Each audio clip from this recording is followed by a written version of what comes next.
Buah, hace pila que no subimos a Santalla, Ya no me acuerdo ni del camino. Pero anda que no tenemos pasos veranos aquí. Y viajes de subida y bajada al colegio. Y entrando y saliendo de la tienda todo el día. ¿Cómo sería este camino hace 100 años? Ni idea. Pero creo que hemos cambiado. Los abuelos de Pitito, hace 100 años abriendo la tienda.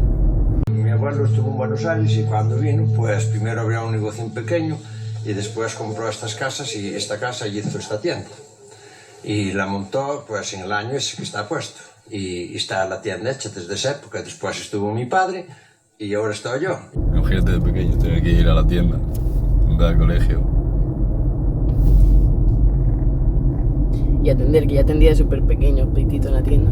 Tenía 4 o 5 años de estar por aquí por la tienda, y de primero arreglando los papeles que venían y todo eso, y después, desde que era algo mayor, empezando a lavar los vasos. Cuando vine de la Mili, me hice cargo yo de la tienda.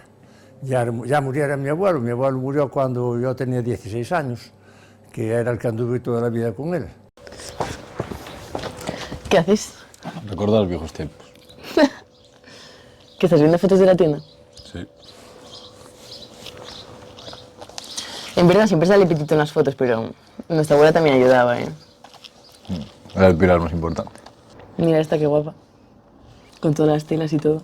¿Cómo cambió esto desde que éramos pequeños, Pero lo que más me gusta de aquí de siempre es que hay de todo. Te puedes encontrar cualquier cosa. Había para hacer pantalones, para hacer chaquetas, para hacer de todo.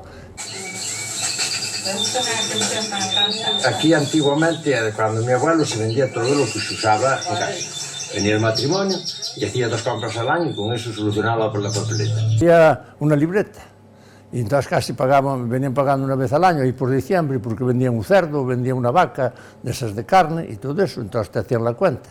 Casi siempre era todo fiado. El montón de anécdotas que vivimos aquí. Bueno, tú y todo el mundo, que la gente viene aquí a tomar algo para estar de chachara con Pitito. Que le contase sus historias.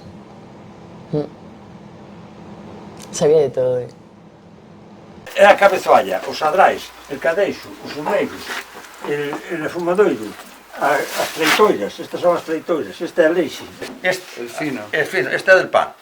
Sí, este era de segar, lo sabes? Parecido a los de Castilla. Este é de segar, e este tamén é de segar, estes dous son de segar, e este tamén é de segar.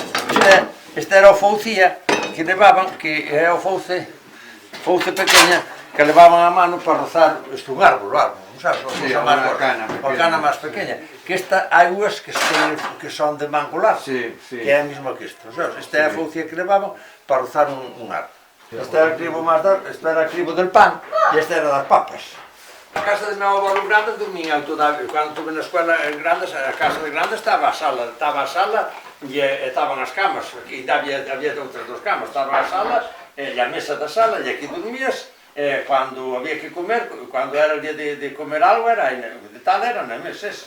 ¿Y cómo te gustaría a ti que fuera Santalla dentro de unos años? Ay, quería que no fuese peor que está. Hombre, ¿no? Que no fuese peor que está. Santalla está muy guapa, muy guapa.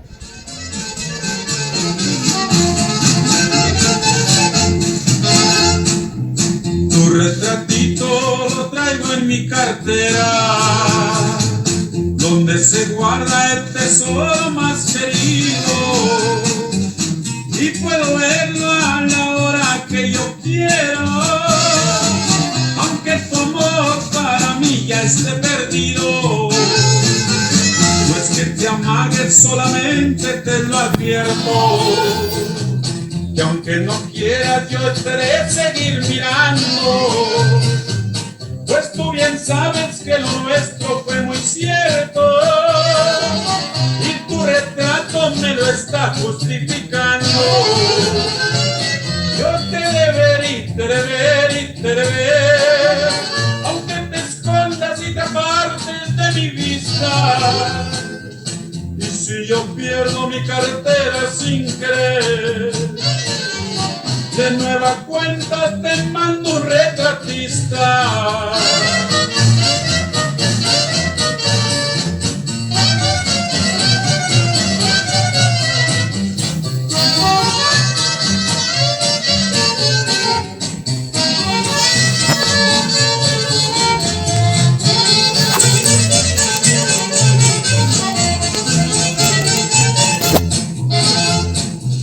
Por la mañana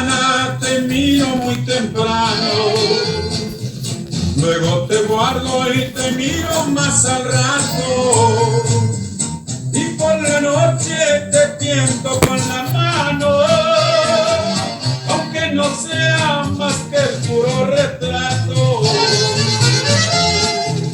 Por eso mi alma te pido que comprendas y sin recelo me